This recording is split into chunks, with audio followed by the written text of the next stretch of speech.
Qué lindo saber que están de diferentes lugares. Hay algunos de Bogotá también que ya nos acompañan. Gracias a Dios. Mi querida Magus también. Franco, un abrazo. Dios les bendiga y qué lindo tenerle con nosotros. Mi querida Doris también, un abrazo fraterno. Gracias por acompañarnos en esta noche y esa bendición maravillosa. Que Dios sea guiándonos en todo. Muy bien, abrimos nuestras Biblias en esta porción que hoy nos toca propiamente desde el 25:10 arrancamos este tiempo. En el 25:10 del libro de Números 25:10, propiamente nos vamos a encontrar con una historia muy interesante.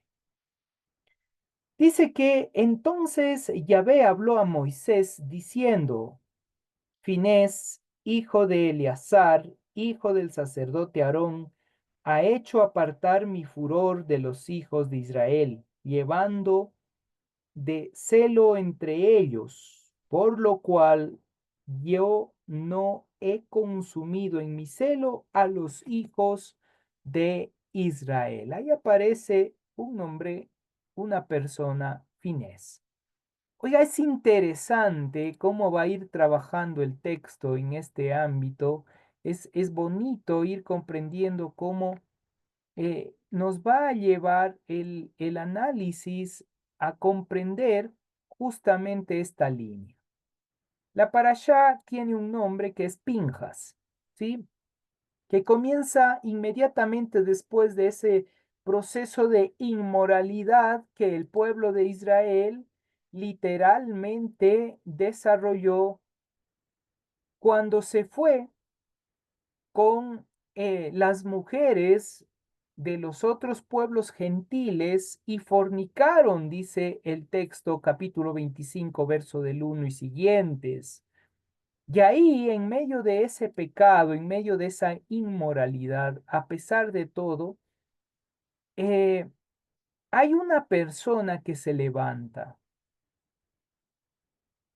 Esta persona realiza un acto que es considerado un proceso como un celo por la santidad, por esa conexión, lo cual va a desarrollar algunos aspectos cruciales, tanto de enseñanza para Israel, para ese momento donde se encontraba Israel, pero también para nosotros. Y ahí viene un sacerdocio perpetuo, un nuevo censo que se va a desarrollar, pero también las leyes de herencia y la lista de las ofrendas sagradas, todo eso en el marco del capítulo 25 hasta el 31 es lo que se va a ir trabajando.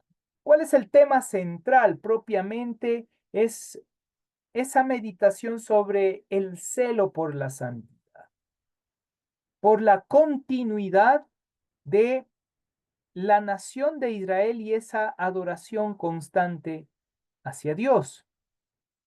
Y aquí empezamos con la pregunta. Usted sabe que me encanta a mí hacer preguntas para escucharles, pero ¿hasta qué punto nosotros, usted y yo, tenemos ese celo, esa pasión por vivir la santidad, por tener una vida más elocuente, más integral y a su vez íntegra entre lo que decimos y lo que vivimos? ¿Tenemos esa desesperación por vivir una vida en santidad?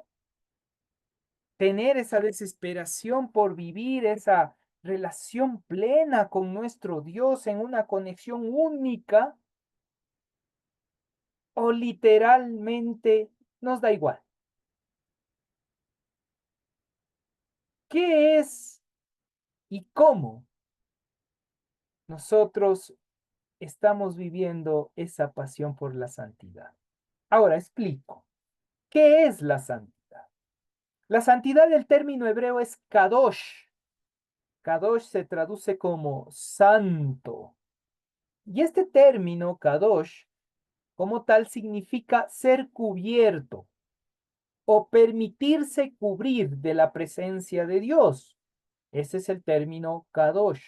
Por lo cual, la santidad no es algo nuestro, es algo que nosotros, a medida que nos conectamos con Dios, empezamos a vivirlo, a conectarlo, a ser parte de. Pongo el ejemplo, hermosa familia. Cuando Moisés subió al monte, él no tenía el rostro que le brillaba. ¿Recuerdan? Él sube tranquilo, la gente le podía ver.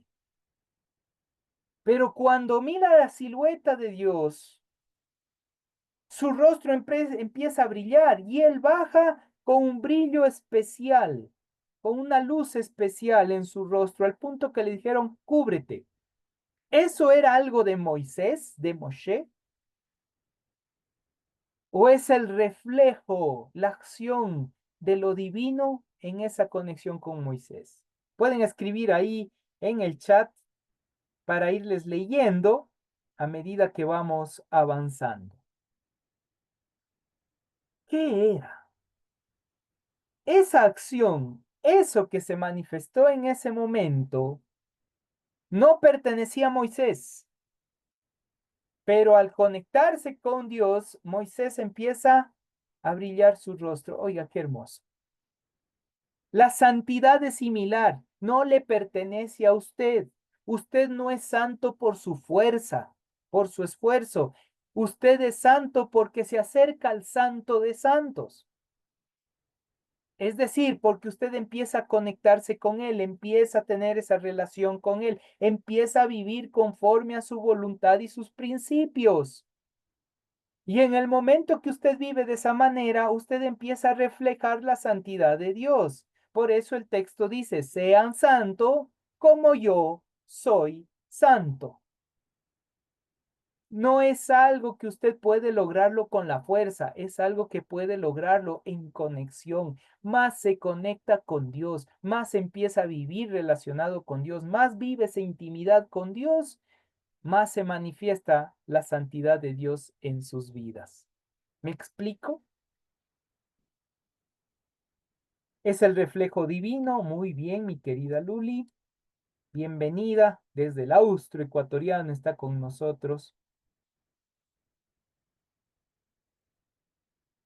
Era el reflejo de la conexión con el Eterno. Muy bien, mi querida Jackie, así es. Entonces, miren, si la santidad de Dios es algo que se manifiesta en nosotros porque empezamos a relacionarnos más íntimamente, vivir en esa conexión, deberíamos también vivir esa desesperación de estar con Él, en Él y para Él. Finés es lo que va a empezar a percibir, porque dice, no está bien, no está correcto que el pueblo de Israel se vaya en medio de fornicaciones, adulterios, idolatrías con otros dioses, no es correcto. Y entonces se levanta y empieza o hace esa acción propiamente de matar a una pareja que estaban en medio de la idolatría. Suena duro, porque al hacer eso uno diría, ¿y la vida del otro? Pero escucharon lo que Dios le dijo y no hicieron caso. Supieron las consecuencias de sus actos y no hacían caso. Démosle gracias al Eterno, que vivimos en su infinita gesed, en su bondad inmerecida. Porque si no, imagínese lo que nos sucedería hoy por hoy a nosotros también. Que decimos hablar de Dios, que decimos estar con Dios y nuestras acciones, nuestro comportamiento, nuestra manera de actuar no está en esa conexión con el Dios Todopoderoso. Solo imagínense en esto. Escuche lo que dice el texto desde el 12. Por tanto, diles, he aquí, yo establezco mi pacto de paz o de shalom con él y tendrá él y su descendencia después de él el pacto del sacerdocio perpetuo, por cuanto tuvo celo por su Dios e hizo expiación por los hijos de Israel.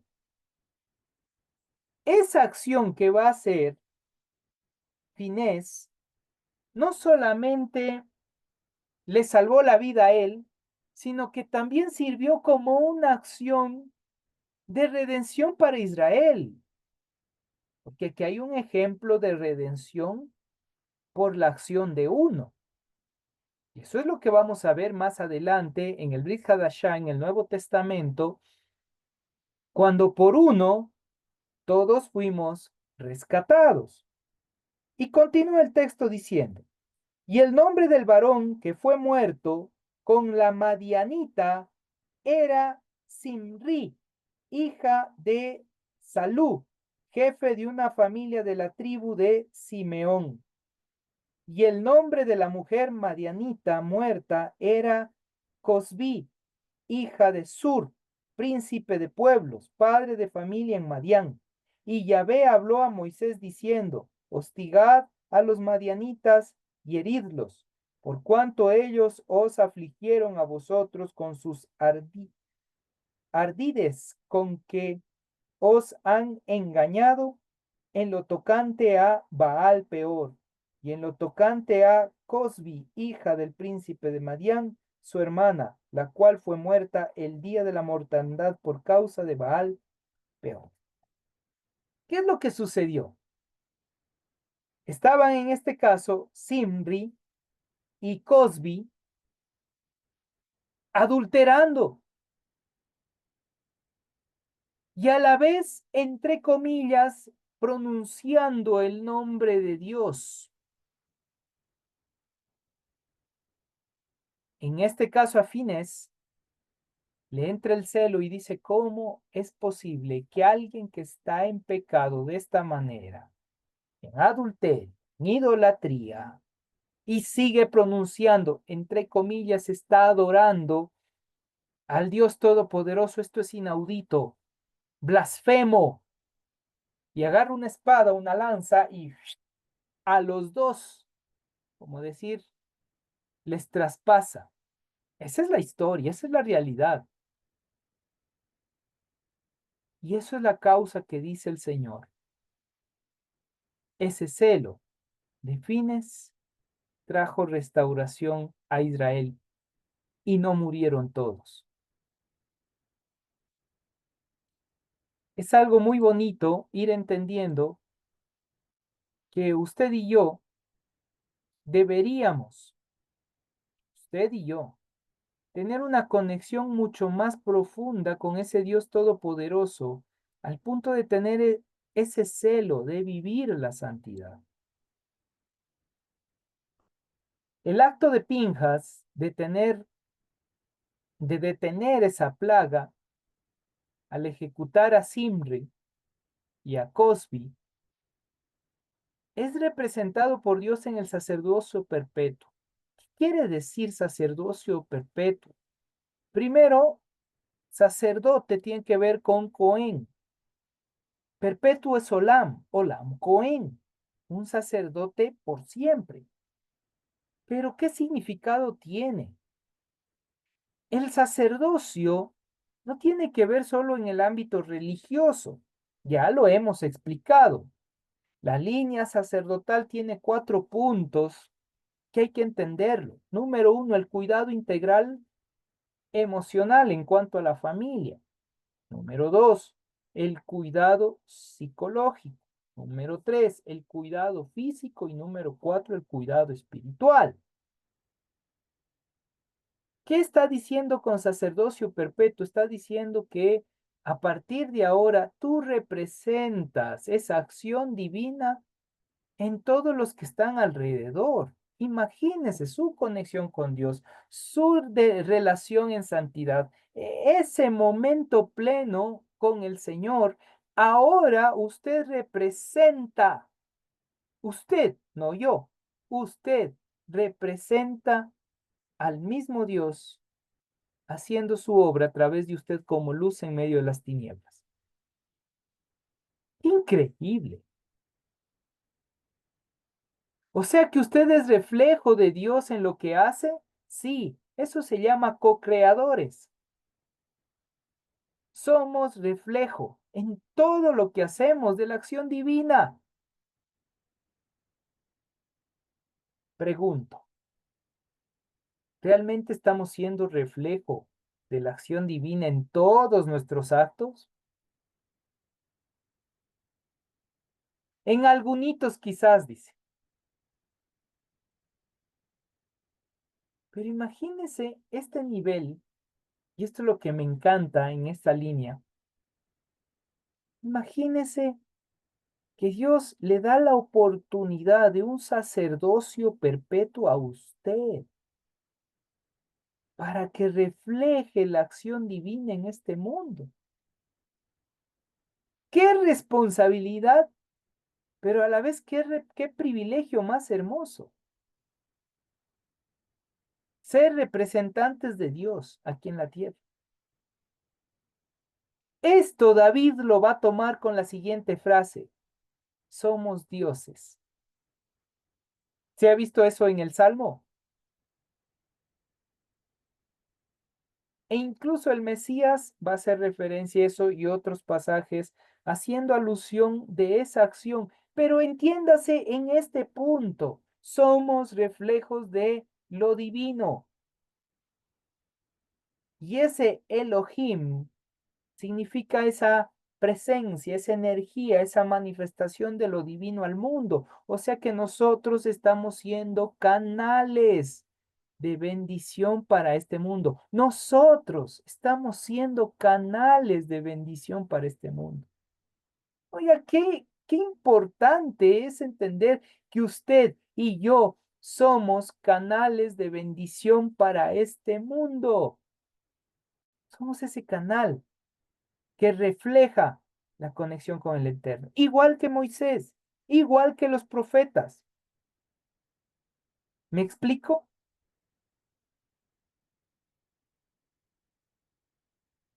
Sí, el sacerdocio en este caso puede ser tanto para hombre, el término cambiaría, ya no es sacerdote, es sacerdotisa para la mujer, pero la línea es la misma. Hombres y mujeres estamos en la misma línea. No hay en esa línea división. Hombres y mujeres en el ámbito espiritual somos almas delante de Dios. Ni el uno es más, ni el otro es menos. Es más, las sagradas escrituras no es machista. Cabe recalcar esto porque lastimosamente se ha utilizado ciertos pasajes traducidos por Jerónimo y luego por Reina y Valera para utilizar al texto sagrado sin contexto para hablar de que la mujer tiene que estar sometida. El texto sagrado no muestra división, muestra que los dos son iguales. ¿Me explico? ¿Sí? Es mi querida Luli, es el cuidado espiritual, el cuidado emocional, el cuidado psicológico y el cuidado material. Son esas cuatro líneas que tienen que ver con el sacerdocio. Sí, mi querido Fabi, te escuchamos. Pastor, aquí, o sea, no es una duda, tal vez quisiera aclarar, que me aclare un poco el tema, porque cuando hablamos de un sacerdocio espiritual, hay esos cuatro puntos específicos, ¿no? Un sacerdocio espiritual. Y obviamente si hablamos del sacerdocio dentro del hogar, uno como cabeza de hogar, el rol del sacerdote o padre o cabeza de hogar son esos cuatro puntos que nos dijo, pero es un solo, digamos, un solo rol, ¿no? Ujú, ujú. Ahora, pero, por ejemplo, en el caso de la mujer, tiene un rol que es la unión, ¿no? Que Sí. habíamos visto este tema. Ajá. En el ámbito dentro de casa. Pero Ujú. claro, cuando no hay la cabeza sacerdotal dentro de casa, pasa a ser la cabeza de esa familia, obviamente la mujer que no tiene su esposo, digamos así, sea que muera, Exacto. sea que sea separado, sea lo que sea. Pero el rol del padre no puede suplir la mujer. O sea, puede ser Rol de padre no. el ámbito, claro, en el ámbito por ejemplo, unión espiritual, que obviamente tiene que tomar la cabeza en ese aspecto, ¿no? Pero esos otros roles ya no se puede reemplazar, ¿no? No se No. podría reemplazar eso, sino solamente es como que la mujer viene a tomar digámoslo así, ese control dentro de la familia, por el mismo hecho de que no hay la figura paterna o el sacerdocio paterno dentro de casa. ¿Es Así correcto es, eso? exactamente. Incluso hablando ya en el tema dentro de hogar, eh, haga lo que haga, voy a poner el ejemplo. En el caso de la familia está unida, tiene sus hijos y todo lo demás, rol de papá, rol de mamá, bien establecido y claro, trae estabilidad y aunque no me gusta hablar mucho esa palabra, pero cierto equilibrio en el hogar, ¿sí? Pero trae esa estabilidad cuando está papá, mamá, y cada uno sabe exactamente su rol. El uno, sacerdote de casa, el otro, la que unifique el hogar. Cuando esto está claro, lindo el hogar. Cuando uno de los dos falta, ¿sí?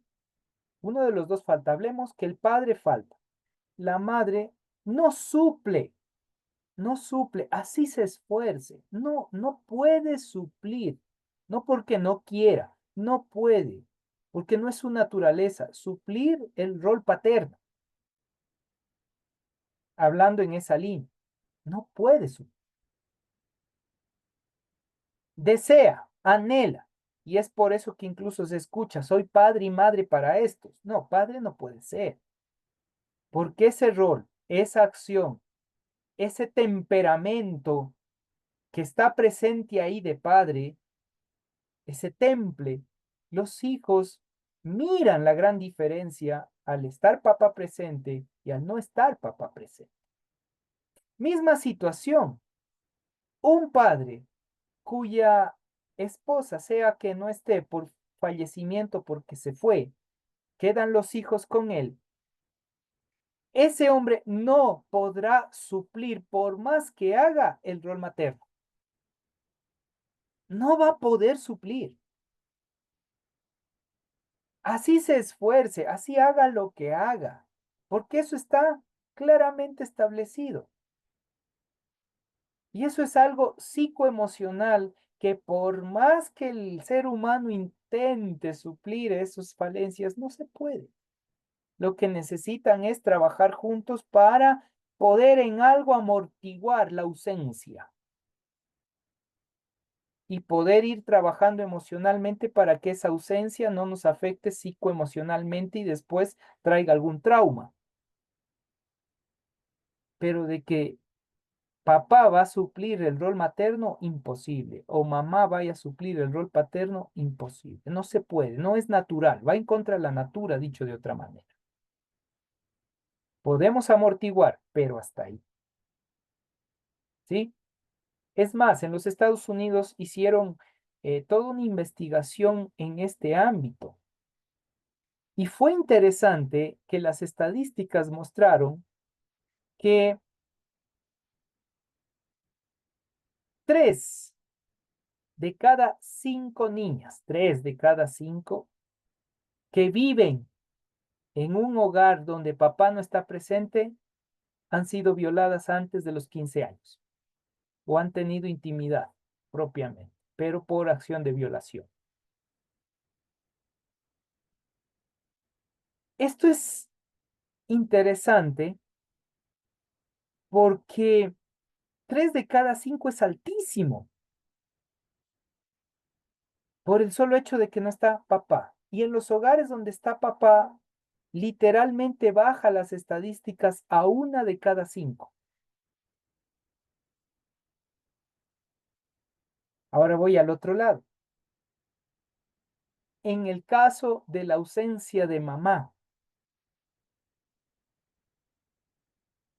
4 de cada 10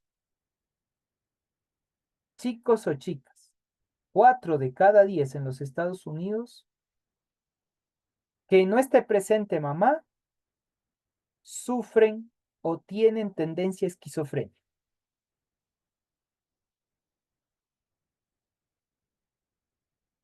Es increíble esa parte. Por eso ir analizando esos detalles es muy importante porque es fuerte.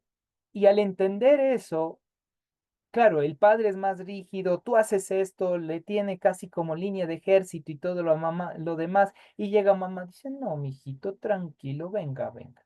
Entonces hay como esa estabilidad en esos dos ámbitos, pero cuando falta el uno, falta el otro, falta papá, se produce libertinaje, falta mamá, no hay amor en su plenitud, estoy hablando no en el amor integral, sino que falta esa parte amorosa que necesitan también los hijos, porque el papá es más duro, ¿sí? Es más tosco en su mayoría, porque también puede haber sus diferencias. Eso para cerrar en esa línea. Entonces, con todo esto, el sacerdocio y el rol sacerdotal que hace referencia será para siempre, olam, perpetuo, como un pacto, es cuando usted toma la decisión de conectarse con Dios. Pero escuche esto, todos tenemos la oportunidad, todos hemos sido llamados para la acción sacerdotal en este mundo, hombres y mujeres, todos por igual en ese ámbito espiritual. Así que no es solamente cuestión de uno, no es cuestión solamente de un pastor, no es cuestión solamente de los que se están entrenando o estudiando dentro de seminarios. No, todos, absolutamente todos tenemos la responsabilidad sacerdotal. Así que nadie se me baja la camioneta. Término ecuatoriano para decir, todos somos uno solo en eso. Así que, por favor, entiéndase esto. Hemos sido llamados para ser sacerdotes. No le eche la responsabilidad solo a alguien. Ah, como yo no soy pastor, no es mi responsabilidad. Mentiras. Usted es igual de responsable que yo, si hablo desde la línea pastoral. Y con eso yo me lavo las manos. Mi querido Dieguito o Angie, Sí, pastor, buenas noches con todos, gracias. Justamente quería preguntar, bueno, no sé cómo acotar o entrar en este punto. Si el niño llegase a conocer del Señor en la edad que sea pequeño, porque como igual dice la palabra que aunque padre y madre y me dejaran con todo el Señor me recogerá, hace referencia también a que podría haber ese equilibrio que necesita el niño o la niña porque si falta alguno de sus padres, o bueno, hay este tema de orfandad, y también anexando a esto, en alguna oportunidad me decían que había un espíritu de orfandad, que es cuando hay una falta de.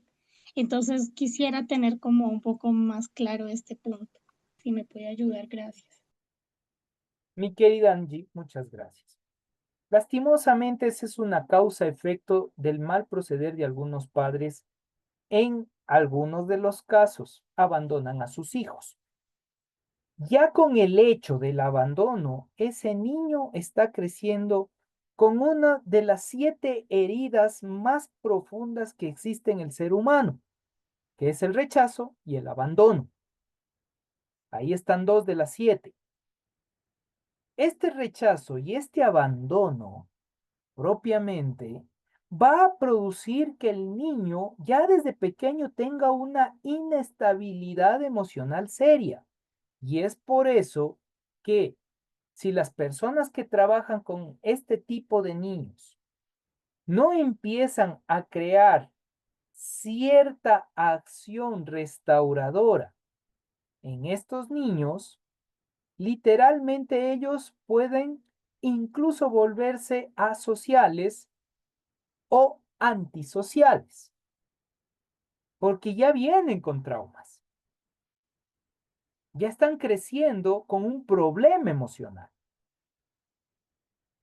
El encuentro con Dios ayuda muchísimo, pero a su vez, si junto a ese encuentro con Dios tiene alguien que le acompañe emocionalmente en la restauración aquí y ahora, va a ser sanado plenamente.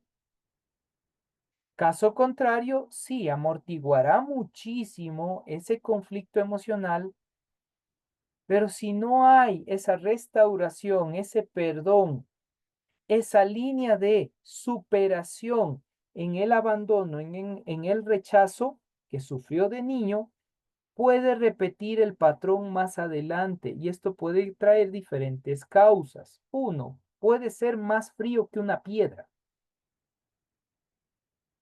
y esto va a traer conflictos a los hijos de él o de ella.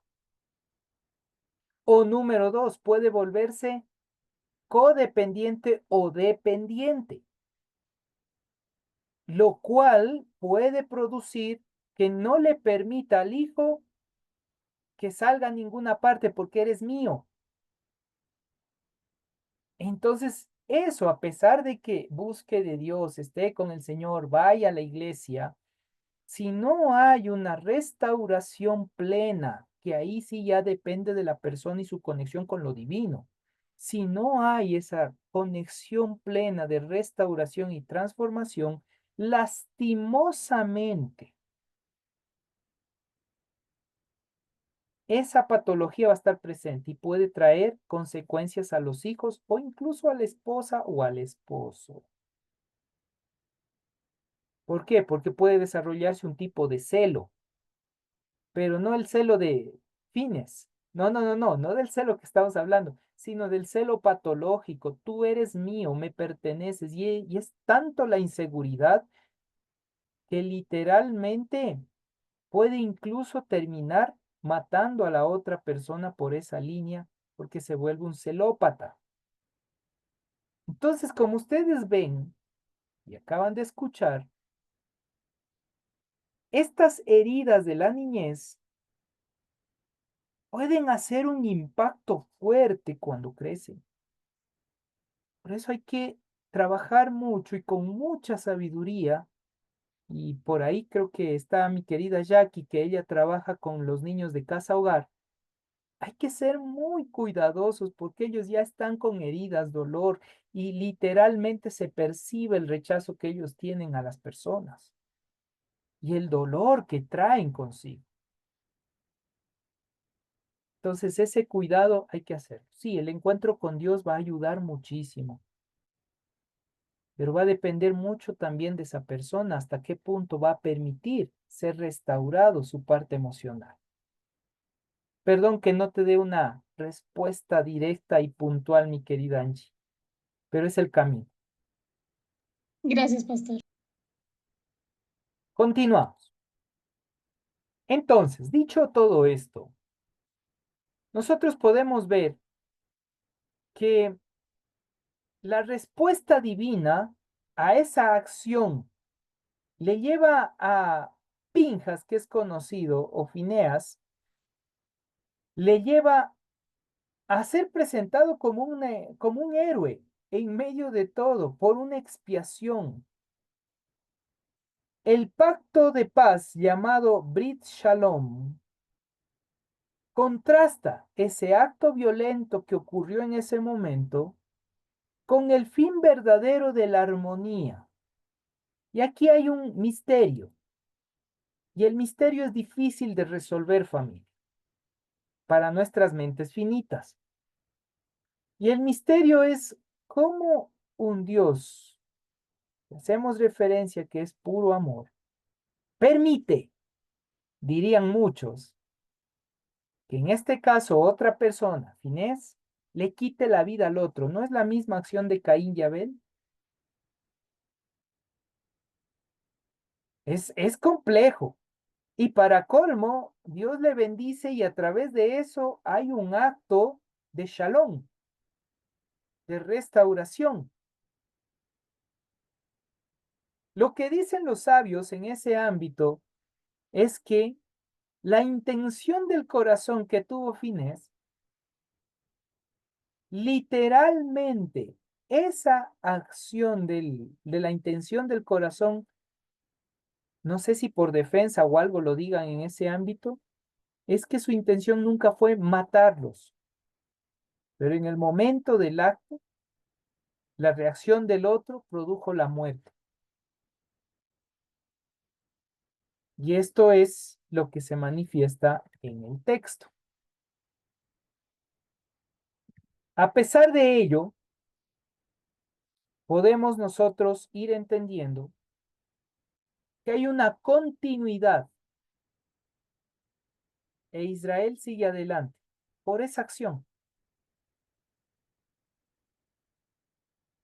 y crea una acción de reorganizar aquella comunidad que es leal, que quiere realmente vivir en santidad. Oiga, el punto en medio de todo, para que no se quede con la idea, mató, no mató, el punto esencial de la enseñanza contextual que quisieron dar ahí es netamente qué tan leal eres para vivir en santidad.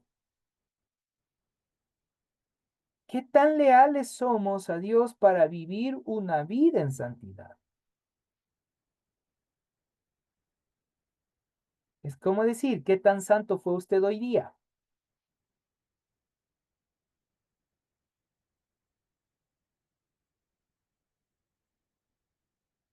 ¿Qué tan santo es usted o qué tan santo fue usted hoy? Interesante. Ni siquiera ayer, hoy. Dice un comentario, sí, es lo que comentan muchas personas, que por qué Dios permite tantas guerras, o podríamos decir que ordena guerras a favor de Israel y hay mucha mortandad. Es un conflicto en el pensamiento del hombre entender eso. Sí, es complejo. Y de hecho, en un diálogo que tuvimos con mi querido Vladimir sobre ese tema, pudimos entender el contexto. No es que como tal Dios dice, ve y mata a todos. No, es una consecuencia de los actos, causa-consecuencia. Y también el contexto histórico hay que entenderlo. En ese tiempo matabas o morías. No había opción. Los pueblos no llegaban a decir, a ver, somos buenitos, viva nomás. Sino era o mueres en ese entonces. Sí, por eso hay que entender no con nuestro pensamiento, no con nuestras ideas, no con nuestros ojos, sino hay que entender también qué sucedía en ese entonces y por qué actuaban como actuaban. Eso es algo muy importante que necesitamos entender el contexto histórico. Mi querida Jackie, le escuchamos.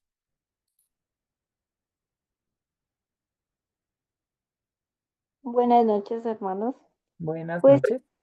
hace unos días escuché el comentario de una, no sé si sería periodista chilena o comentarista, no sé, chilena, que hablaba sobre lo que está pasando en países como Alemania, como España. Están protestando porque la migración de los países que están en conflicto con Israel eh, ha provocado bastante movimiento de personas buscando refugio.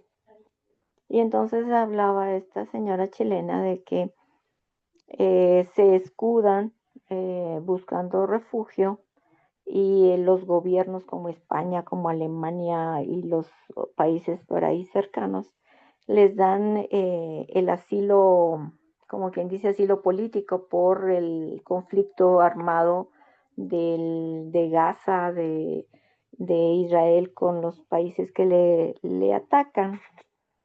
Pero estaba diciendo de que las protestas que están haciendo es porque ellos están exigiendo muchos derechos y que a raíz de la migración que hay de este grupo de personas que son chiitas, em, em, se ha incrementado la violación porque son personas que desde que nacen son influenciadas por el odio al ser humano.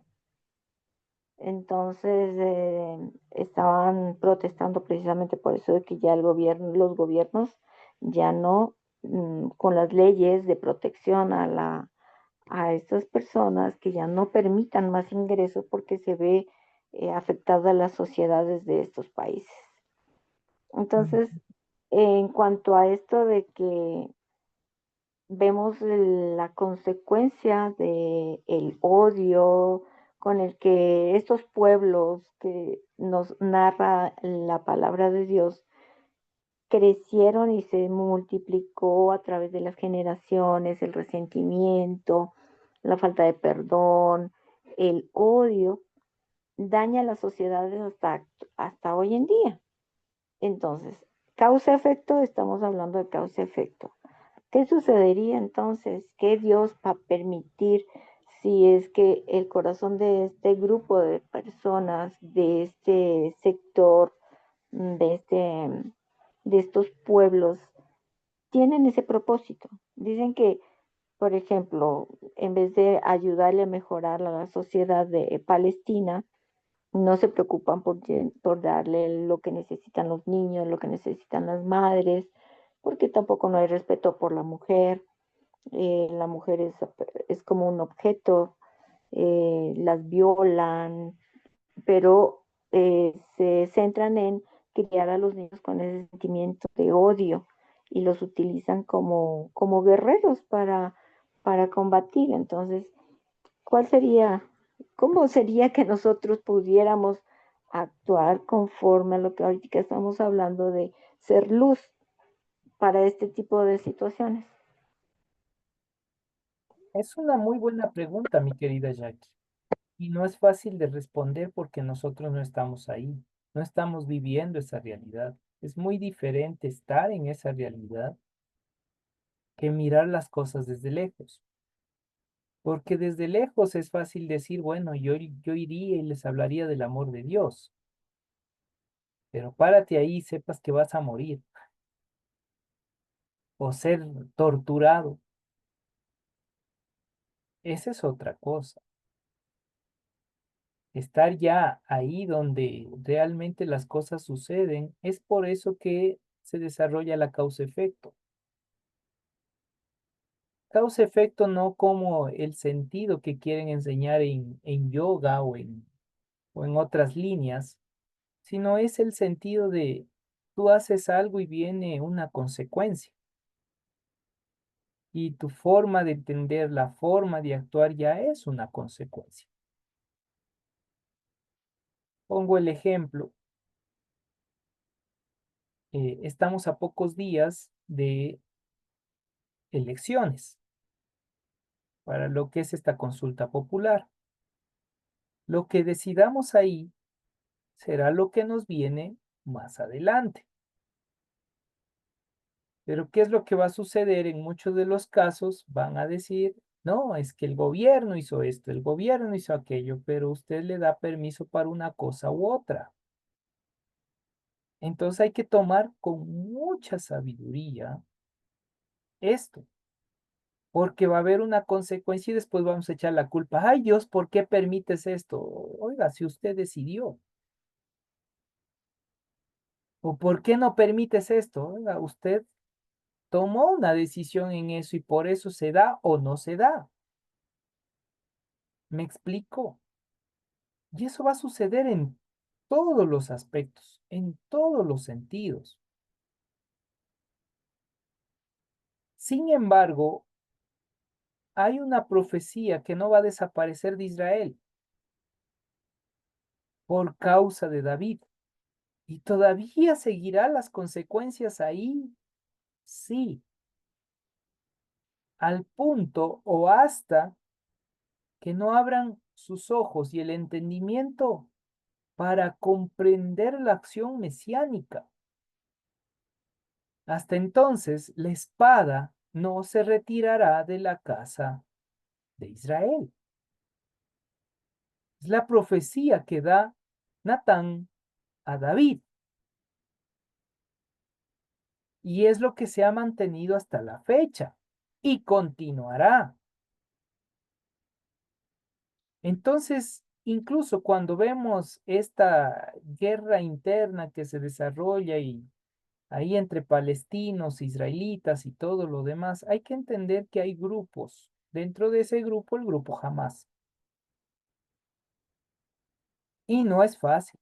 Alguien que ha estado un poquito más de cerca, aunque no tan cerca, pero por ahí, por el Oriente Medio, ha sido mi querido Vladimir, conociendo las realidades de Irak, que también es una de las tribus, por así decirlo, descendiente de las tribus antiguas, que estuvo en contra de Israel.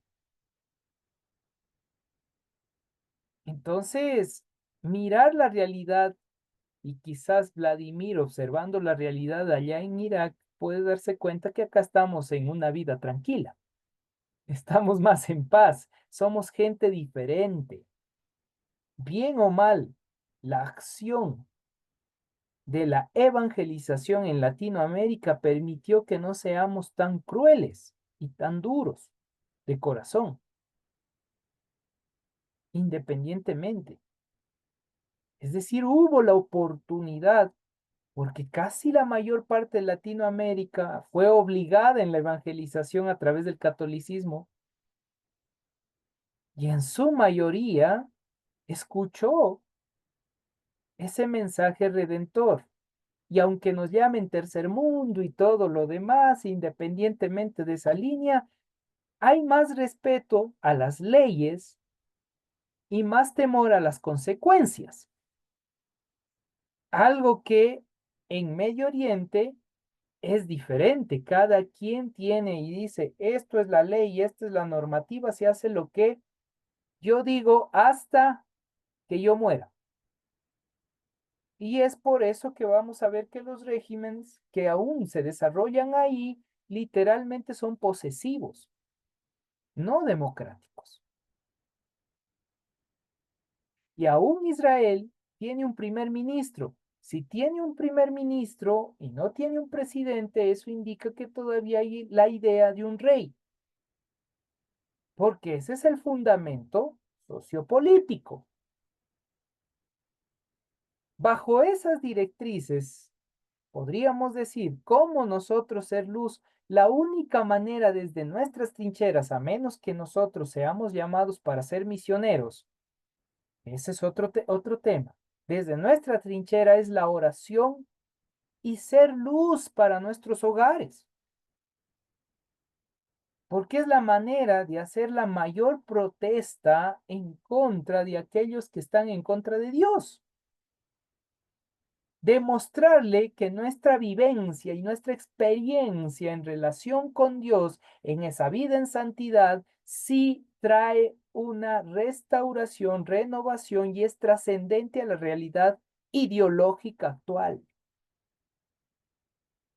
Y eso es lo que necesitamos, familia, que todos los 38 conectados el día de hoy tomemos una decisión en el celo del Señor a vivir una vida en santidad para ser ejemplo hacia los demás.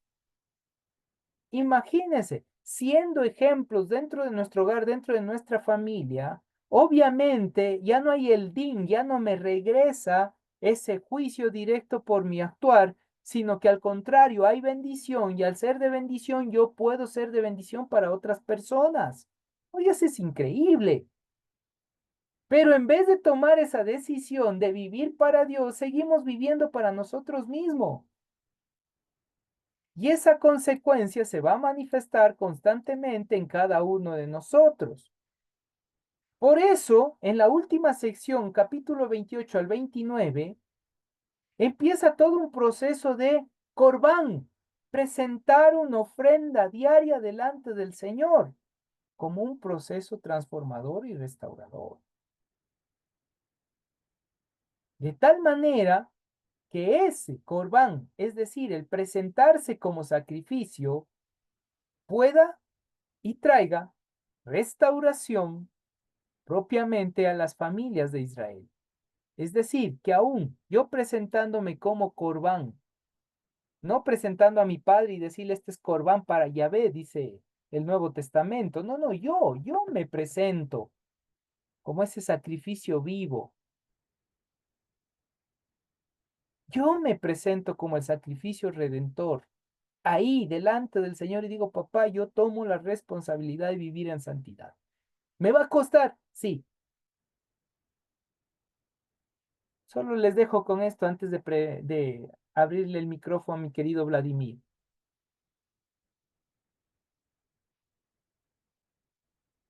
Solo un punto trae tantas discusiones y conflictos. Dejar de comer la chuleta endemoniada. Solo una cosita que nos cuesta tanto dejar. Y esto que es físico. Imagínense los conflictos internos que estamos viviendo delante de Dios en ese ámbito de intención del corazón y pecado. Mi querido Vladimir, escuchamos. Pastor, qué interesante lo que usted habla. Indirectamente me hizo conectar muchos puntos, muchos cabos sueltos ahí, realmente lo que habló. Porque sí, bueno, en el 2010, 2011 tuve la oportunidad de estar allá en Irak y hubo momentos que se compartió con soldados allá que realmente estaban buscando la paz y un equilibrio allá. Y estaban justamente, se peleaban con los insurgentes que eran terroristas. La cosa, lo que pasó en Afganistán era algo muy, incluso mucho más profundo y más grave, inclusive porque eran mucho más sanguinarios, podríamos llamar así, los terroristas de allá. Y, y usted tiene mucha razón al decir de que efectivamente, a pesar de los conflictos y todo que vivimos como país, como región, realmente sí somos bendecidos al tener cierta paz y tranquilidad a pesar de todas las circunstancias que se viven, ¿no? Porque efectivamente, eh, esto que usted llama, o sea, efectivamente que está viniendo desde esa región árabe, que viene desde hace muchos siglos y miles de años atrás, está, ahorita usted, como digo, unió muchos puntos porque efectivamente ellos están tratando de irrumpir a nivel global. Porque si analizamos más profundamente, y no quiero entrar en temas políticos, pero lastimosamente están metiéndose en eso. Y de esa manera están formando incluso ideas erróneas de como digo, es bastante delicado el tema y todo, pero incluso influyendo en un socialismo mal llevado a la región, que vemos que lo único que trae es desunión. Vemos esas ideologías, de lo que ha hecho en Cuba, lo que está haciendo en Venezuela y en Bolivia, lo que incluso estuvo tratando de hacer en el país. Y como digo, no quiero meterme en esos temas porque son muy delicados, pero ahorita que usted mencionó es conectando una con lo otro, o sea, efectivamente es así. Y por eso que creo que estos estudios y estas reuniones son tan importantes porque realmente fortalecen de sobremanera nuestros principios para la unión con Dios que debemos llevar, para igual manera guiar a nuestros hogares, a nuestras familias, para principalmente el amor a Dios, que Él nos guíe para tomar cualquier decisión. Ahorita que usted mencionó también viniendo a la consulta popular que va a venir en pocos días, para que podamos abrir rumbos mejores para nuestro país, pero siempre guiados por la mano de Dios y erradicar todos estos otros conceptos equivocados que nos han traído desunión y vemos la desunión. Yo me acuerdo anteriormente, yo nunca vi que se peleaban como se pelean ahora, porque son de izquierda o de derecha. Ahora sí, incluso recientemente vi que el presidente nuevo vino acá a Nueva York, igual, y eso yo no entiendo. Como gente con partidaria del socialismo vive en este país capitalista y empezaron a golpearse, se empezaron a golpear. Salieron las noticias de eso, entonces, qué feo ver eso cuando realmente, qué bendición que estar en estos grupos que realmente buscamos la unión y el amor. Así es que fortalecer eso a través de ese amor tan grande que Dios quiere que practiquemos los unos a los otros. Amén. Muchas gracias, mi querido Vladimir. Y ese es el punto de el diálogo de esta noche, de la enseñanza de este capítulo 25 hasta el 30. Es propiamente entender que yo tomo la decisión de una vida en santidad. Es decir, una vida de conexión con Dios, de empezar esa relación plena, de esa fusión en experiencia con lo divino, al punto de que empiezo a reflejar más a Él. Y como diría el apóstol Pablo, imítenme a mí, dijo Pablo, así como yo imito al Mesías, a Yeshua. Y ese es el punto que nosotros debemos llegar, ser imitadores de Yeshua, ser imitadores del Mesías, en estilo de vida, pensamientos, acciones, etcétera. Porque es nuestro Mesías. Es a quien hemos tomado para guiar nuestro camino. Porque todos los que estamos presentes aquí, hablando en griego, somos cristianos. Hablando en hebreo, somos seguidores de Yeshua HaMashiach. Esa es la realidad, todos los que estamos aquí. Y si todos los que estamos aquí realmente hoy tomáramos la decisión de decir, empiezo a vivir para el Señor aunque me cueste, marcaríamos una gran diferencia en cada uno de los sectores y las familias donde vivimos. Tomar la decisión suena fácil, pero desde ya, si usted toma la decisión y empieza a vivirlo, marcará una diferencia, aunque nos cueste. Y en algunos casos, aunque nos cueste la vida. Y si soy un poquito más cruel, aunque nos cueste a veces la familia. Porque a veces no van a entender la decisión que uno tome al realmente dedicarse a vivir para Dios. Y no se llama fanatismo, es convicción de vida. Porque el otro no me va a salvar. Yo voy a salvarme ante el Señor, con mi conexión y experiencia con Él. No el otro. El otro no me salva. Yo no le salvo a ninguno de ustedes. Mi vida, mi santidad, mi manera de ser no les salva a ustedes. Ustedes tienen que experimentar y vivir su vida con Dios. Puedo motivarles, pero jamás salvarles, porque no soy Mesías. Es muy diferente. Vamos a cerrar nuestros ojitos, vamos a darle gracias a papá por este día hermoso y tomemos esa decisión realmente sincera a vivir para papá Dios. Bendito eres tú, Padre, Rey del universo. Padre eterno, hoy venimos delante de tu presencia para pedirte perdón y a la vez establecer esa promesa delante de ti de vivir en santidad.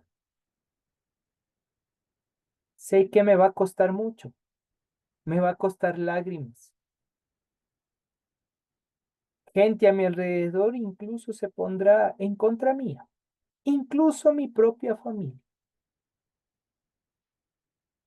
Pero hoy delante de ti. Tomo la decisión de vivir en santidad, en esa experiencia, en esa conexión, en esa vivencia contigo, papá, aunque me cueste.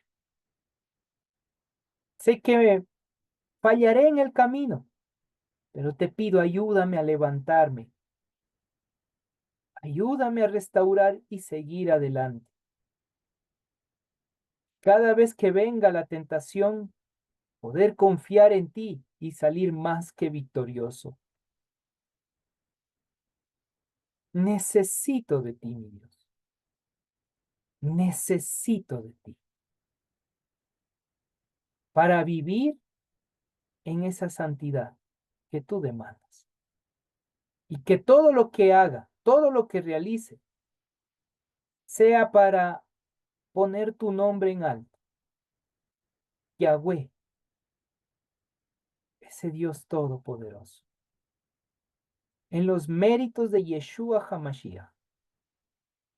Gracias por la oportunidad y por la apertura universal del sacerdocio, porque todos hemos sido llamados a ser sacerdotes. Y al entender eso, quiero vivir para ti. Sacerdocio perpetuo, ese sacerdocio perpetuo, en mi hogar, en mi familia, con mis amigos.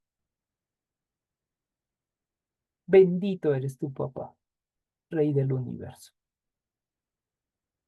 Gracias por esta hermosa oportunidad. Bendigo a cada uno de mis hermanos presentes, pastores, pastoras, líderes.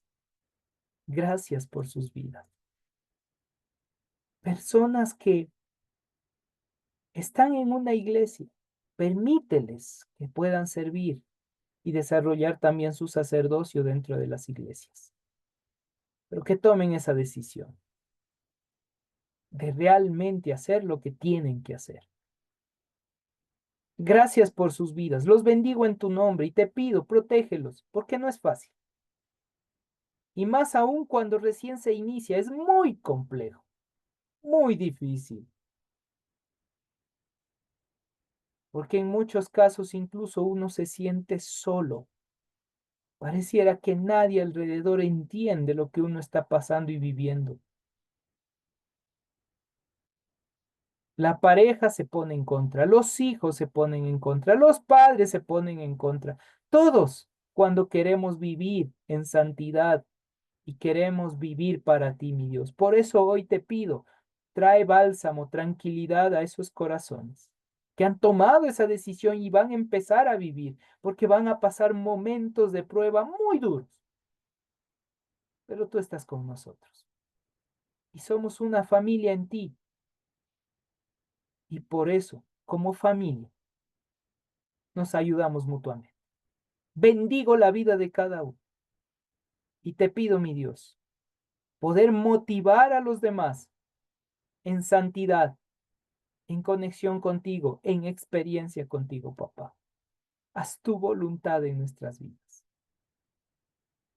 En Yahweh, el nombre que es sobre todo nombre, en Yeshua HaMashiach, te damos la honra y te agradecemos por esta hermosa oportunidad de vivir en santidad. En tu nombre, mi Dios. Amén y amén.